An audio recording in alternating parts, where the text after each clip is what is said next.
Hi everyone, this is Liz with 143 Handmade, and today we are going to finish up this journal. This is one of my hardback scroll front covers. This is the same process I use when I make them.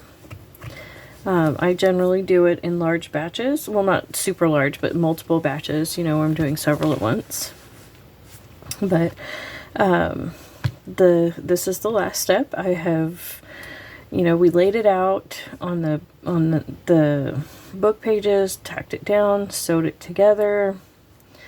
Then I washed it to make sure that everything was all good. I added some embellishments.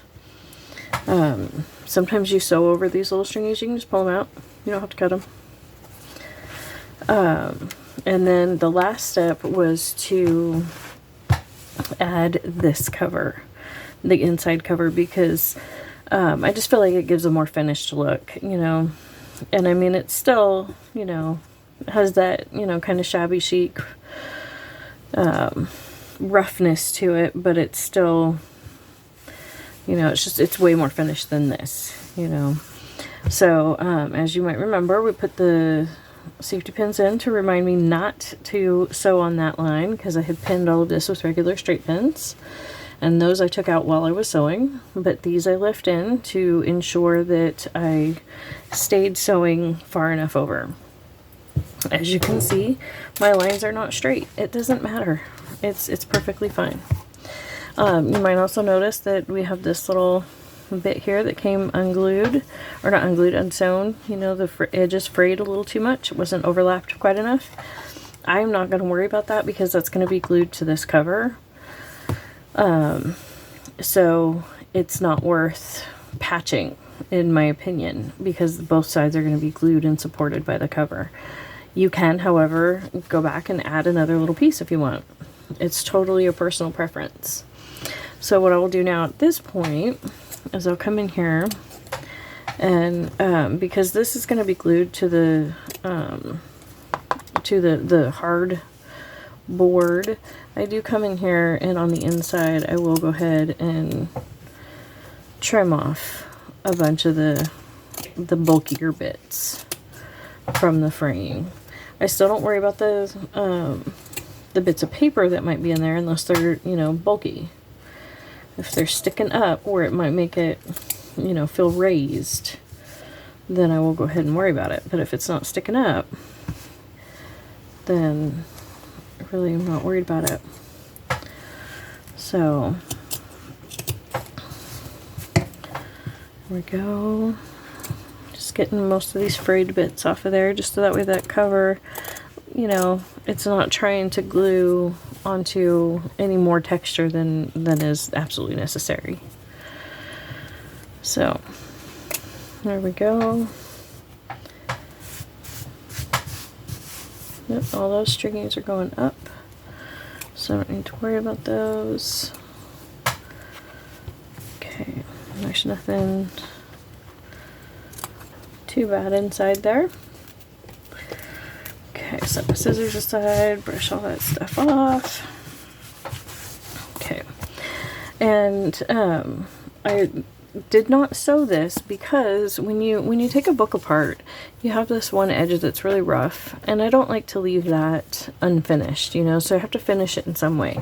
This is the way I have found to finish it for these, is I will glue that down and then glue this over this edge, which encapsulates that very nicely and keeps it from, you know, being too visible and too much of a problem.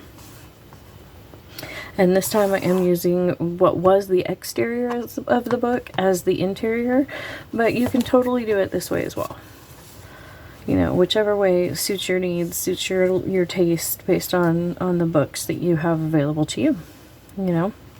In this case, I thought the little dancing kitty was just too cute to cover up, so I'm going to do that. And what I do is I just use my good quality glue. I use either Fabrifix or there is a bookbinding glue that I use as well. It's pH neutral, and by Lime Co, I believe is the name of the company. I'm not sure. I don't have any right now, but you'll see it when I get some more in stock. But I really like the Fabrifix for gluing the hardcovers onto the denim, especially. It works really, really well. It adheres that really, really nicely. You know, and you want to make sure you have a pretty generous coat, because this is, you know, this is the construction of your book. This is what's holding it together. So it's really important to get a good amount of glue on there. You know, don't want to be skimpy with the glue at this stage. One of the nice things about using the denim as the cover, especially multiple layers of the denim, is I really have not had it bleed through excessively. I have had it bleed through on a couple of spots as I was learning, and I didn't have it layered up very well, and I was using a little bit of extra glue. You know, I'm an over gluer. I tend to put on the maximum amount of glue and then dial it back until I find just the right level, because I'd rather over glue than under glue, because sometimes it's really hard to add glue depending on what you're talking about. And so I'm gonna go back up just to make sure I've got some all the way up that's nice and fresh and tacky, because that glue that I already put on there, it's, you know, because it does have such a quick dry time. I mean, it'll still help hold that together and all, but it won't grab it the same way that the super wet glue does. And so make sure there's a good heavy bead around the whole outside edge as my last step. Okay. And I'm not actually adding any more at this point, but I am fudging a little bit. Just kind of moving it around a bit where I had some high spots to help prevent it from bleeding through. Okay, wiping off my tip, and then carefully pick it up and flip it over. And you can, you know, as with everything in junk journaling, bookmaking, you can be as precise or as messy as you want with this. Go ahead and wonkify it, you know, funkify it however much you want. You want your cover to be, you know, askew, then make it be askew. You want it to be super precise and exactly where you want it, then do that. You know? Okay, now see, I could have actually sewn this closer, and because I ended up, you know, here's the edge of the book. So I could go in and add another layer of stitches. I'm not actually going to do that. What I am going to do though is I will go ahead and add a bead of glue right along and through here. And now this one, because it's just going into muslin, which is very, very thin. It's my silly puppy. She's waking up from her nap. That was a yawn. And now she's asking to go out, but it's raining. So I'm hoping she'll wait a minute. Hold on, baby. So I keep calling them puppies. They're a year old. But, you know, they'll probably just be puppies until we get more puppies, which will not be anytime soon. But as you can see, what I do next is, after I run that bead of glue down, is I use my finger to knock it down and put most of the glue down on the edge, you know, on the inside there. And just because this really did not overlap a lot at all, so I don't want to put a lot of glue on there. And this is very thin fabric, this muslin. If you go with another layer of denim per se, you know, you can get a lot more aggressive with the glue right there. But there we go. And now that cover is complete. And at this point, you can do all kinds of things with that. Hang on just a second. One of the things that my son and I have started doing, this one's a little, not quite the right size, but He will create these text blocks for us out of either our coffee stained paper or just plain copy paper, either way, and of varying sizes.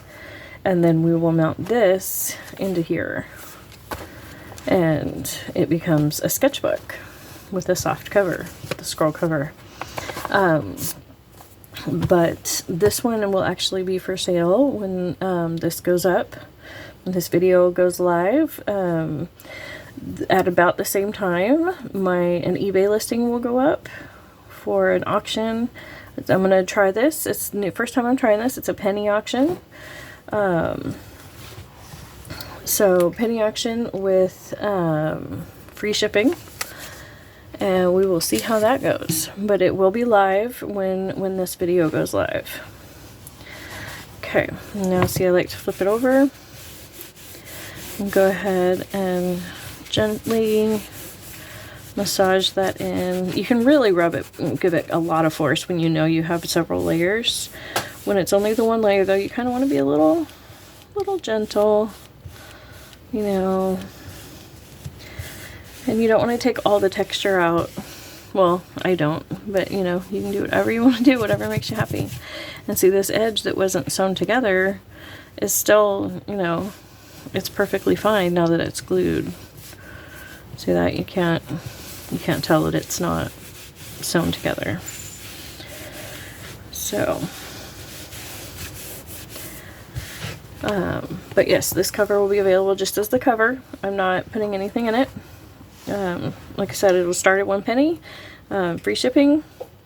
So we will see how that goes.